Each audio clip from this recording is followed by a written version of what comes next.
Yuk, sekarang kita bahas apa bedanya design thinking dengan Kaizen. Anda saya yakin sudah sangat familiar dengan Kaizen. Design thinking udah pernah dengar, tapi mungkin belum terlalu dalam pemahamannya. Sekarang kita gali yuk, bedanya apa sih di antara keduanya?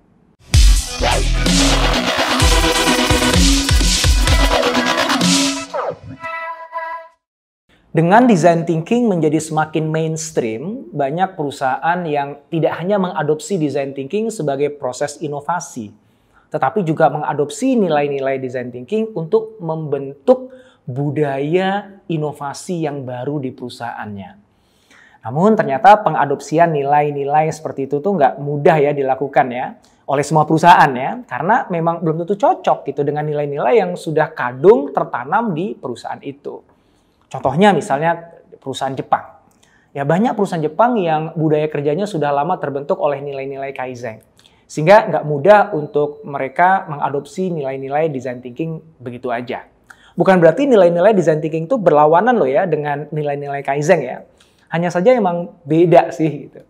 Bagi yang belum kenal dengan Kaizen ya, Kaizen itu adalah filosofi atau pendekatan kerja yang mendorong seluruh lapisan organisasi untuk bekerja sama dan melakukan perbaikan secara terus-menerus. Beberapa dari kita saya yakin mungkin bekerja di perusahaan yang mengadopsi Kaizen ya. Dan sekarang yuk kita coba bandingkan dengan design thinking. Secara mendasar, prinsip Kaizen dan design thinking itu cukup berbeda ya, walaupun sasarannya adalah sama-sama adanya perbaikan, penambahan nilai.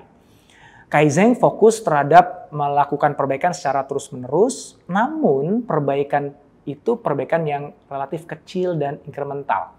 Nah, perbaikan-perbaikan kecil tadi itu biasanya dilaksanakan melalui tindakan-tindakan yang kecil dan simple yang sebisa mungkin nggak melibatkan peralatan atau upaya yang kompleks. Ya. Dan karena perbaikan dalam konteks Kaizen tadi itu kecil, maka pelaksanaannya itu bisa dikatakan terus-menerus gitu ya, tanpa akhir.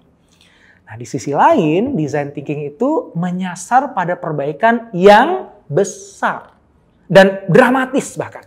Yang mana biasanya melibatkan perubahan yang radikal atau bahkan fundamental gitu. Nah, design thinking memang fleksibel sih dari sisi skala gitu. Tapi kalau dibandingkan dengan Kaizen, perbaikan yang dilakukan oleh design thinking itu biasanya memang melibatkan tindakan yang lebih banyak, lebih besar, lebih kompleks gitu ya. Dan karena upaya design thinking yang relatif lebih besar itu, maka walaupun design thinking juga bisa dilakukan secara terus-menerus, perbaikan yang dilakukan tetap aja nggak bisa sesering atau sekonstan Kaizen. Nah, meskipun demikian, proses design thinking bisa aja sih diadaptasikan agar supaya lebih Kaizen gitu ya. Ya caranya gimana? Ya kita bisa membuat proses prototyping atau testing itu dilakukan dengan lebih cepat ya, sehingga siklus iterasinya itu bisa lebih pendek gitu ya. Anyway, dari sisi pelaksanaan, Kaizen dan design thinking memang jelas kelihatannya beda ya. Tapi bukan berarti keduanya bertentangan. Ada 5 elemen utama dari Kaizen, yaitu kerjasama tim, kedisiplinan pribadi, semangat bekerja yang lebih baik, memberikan saran untuk perbaikan, dan lingkaran kualitas, ya, di mana karyawan itu kumpul untuk diskusi perbaikan. Nah, sekarang kita bandingkan dengan nilai-nilai kunci dari design thinking. Apa aja itu? Kreativitas, fokus pada user akhir, kerjasama tim, rasa penasaran, dan pemikiran ambidextrous, yaitu seimbang antara kreativitas dan implementasi. Jadi kalau kita perhatikan sebenarnya 5 elemen Kaizen dan 5 nilai design thinking itu kan bisa saling melengkapi kan. Oleh karena itu, maka secara umum perusahaan-perusahaan Jepang itu cukup terbuka terhadap design thinking.